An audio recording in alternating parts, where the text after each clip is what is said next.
Hi there, welcome back in the studio. This video is brought to you by Gospel Beats at gospelbeats.com. This is episode 3 of the Mixing with the Q10 series. If you haven't already, go check the other 2 episodes back in the channel.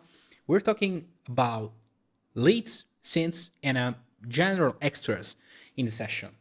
And we're sharing with you the 4 bands EQing technique for beginners. Now, let's see what we have here in our session.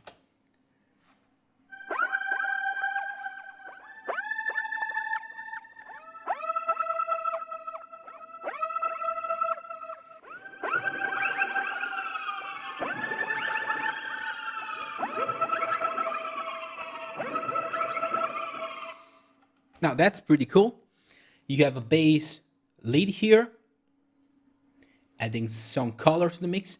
Then things start to get kind of crazy at about the middle part here. So you have these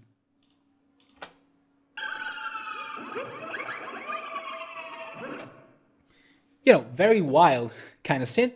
This is pretty cool, but you have to learn how to use these kind of sounds. You hear them everywhere. Okay, you've been hearing this kind of sounds in countless hip-hop songs, but you're hearing that in a lot of other genres as well. Now it's all about understanding the function of the synths in a mix. So you already have the beat. Okay, let me just refresh the beat here. Okay, we heard that in solo in the first episode. I just wanted to kind of get back to that to remind you for what we're talking about. Then we have the guitar package here. Okay, so there's a lot of stuff going on. We have a pretty big sounding heavy guitar.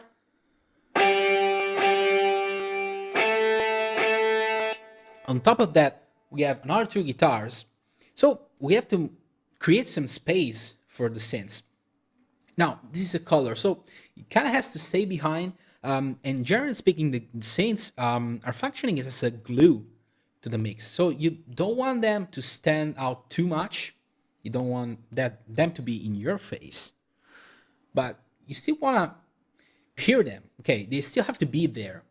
You want to feel exactly what they're doing, but they don't have to overwhelm the whole mix. Now, you do that, once again, guess what? By filtering. Okay? So we don't want to get boring here, guys, but we're just providing you with the real deal here. So real concept you can use in your real life mixing. And at the end of the day, clarity is achieved by filtering out stuff. So we just grab our inserts for the extras here, the synths. Okay, and we just did a group filtering here. So we didn't add too much stuff on the individual tracks. We decided to go with the 4-band collective filtering, I would say. Okay, so it's the same thing. We've done quite a bit of reduction here, and you're starting to recognize the zone. So we have a pretty hard low-end filtering. We have the 1K vocal safety zone. We have a enhancement on top, and then we decided to do kind of a new thing. Okay, we're introducing a new concept here. This is a sibilance reduction zone. What sibilance is the attack of the letters Z, S, F in a way. Okay, so it's that kind of whistle, I would say, that occurs at the beginning of those letters. Okay, you can reduce that also with a plugin called de-esser. Okay, which is a compressor specifically designed to tackle this kind of issue. But you'll have to learn how to do that on the spot with EQing. So especially if you're in a live environment and you don't have much plugins or much outboard ready. Okay, you really want to learn how to do that with EQing, because this is important with synths. Sometimes you also do that with guitars, but it's crucial with vocals, and we'll see that in the next lesson. But as far as synths are concerned, you do want to reduce a little bit of the sibilance, especially if you have a track like this, which is kind of wild. Okay. Okay, you have a lot of swipes, and you may feel a little bit of harshness in the eye hand. So let me just stress the thing out to let you really understand what we're talking about. Okay, we want to solve that. Sorry. So we have our auxiliary synth here.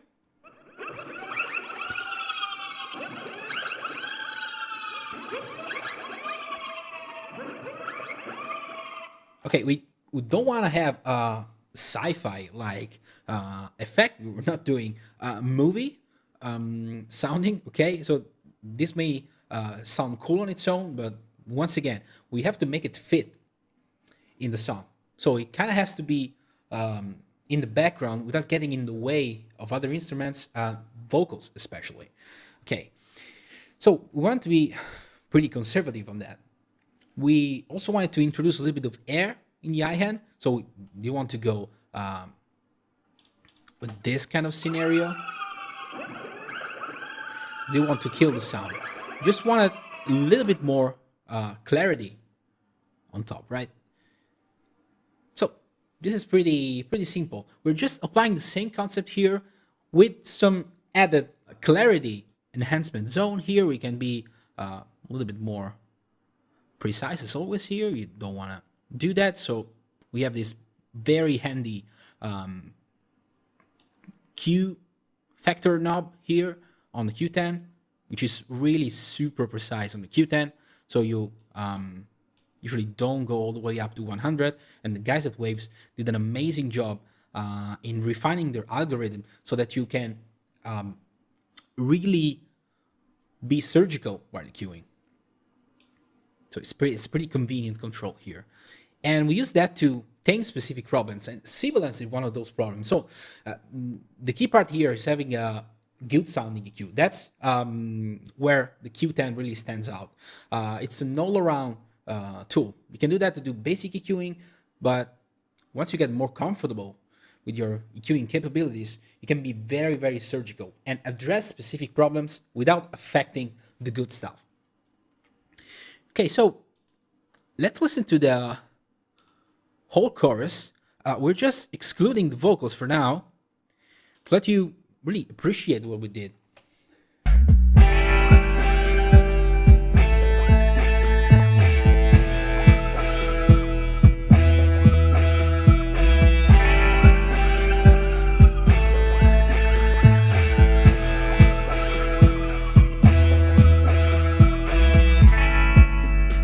Notice what we did, especially if you're using a good pair of headphones, you can feel that there's something missing just in the middle. And that's our space for the vocals. So you start getting benefit of that vocal safety zone we introduced in the first episode.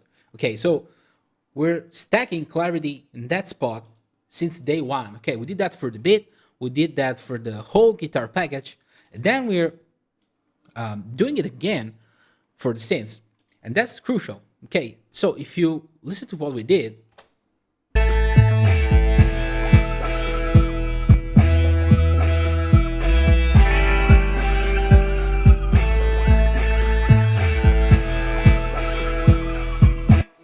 you can easily tell what's going on. So you can listen to each individual instrument. Okay, they're not getting in the way of each other. Okay, there's no frequencies all over the place. There's space in the middle. So a lot of stuff is going on in hard left and hard right zones of the stereo field. But you have plenty of space where the vocal should be.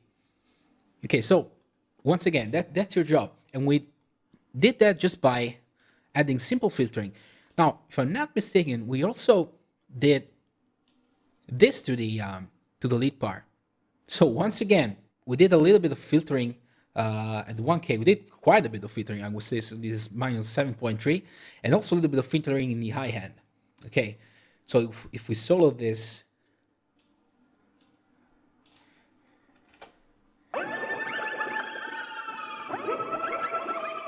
Okay, just one of them.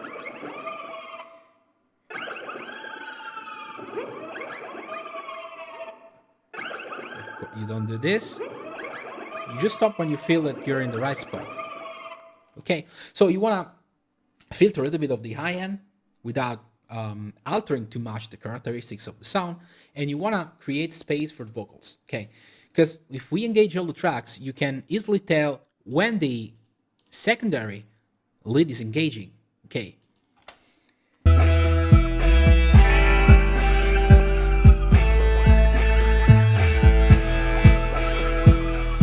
It's there. You can easily tell what the synth is doing.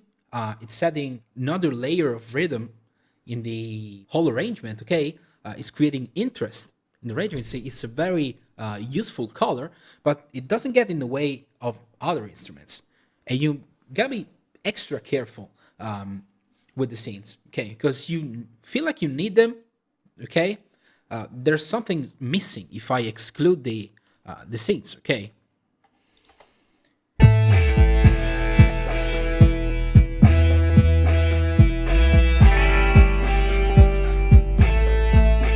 This almost starts to sound like a rock and roll, I would say, kind of thing. Okay, if we engage the things back, this starts to sound more like a polished and finished hip hop beat.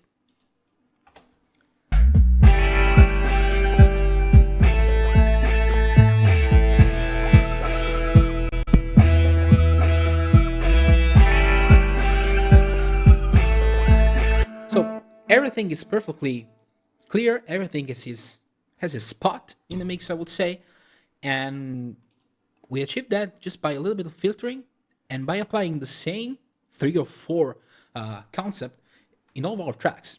And when you already have a pretty sounding beat, so for a beat maker, if you don't record vocals, you just have to do that. Stack clarity and create space for the vocals that are going to be recorded over your beat. So that's about it, guys. Once again, the same simple concept, the 4-band EQing concept on the Q10, applied to a real-life situation. Once again, go to your own pro, guys. Experiment with that. I'm seeing you in the last video of the series. If you haven't already, drop a like on the video and consider subscribing to the channel. I'll see you guys later.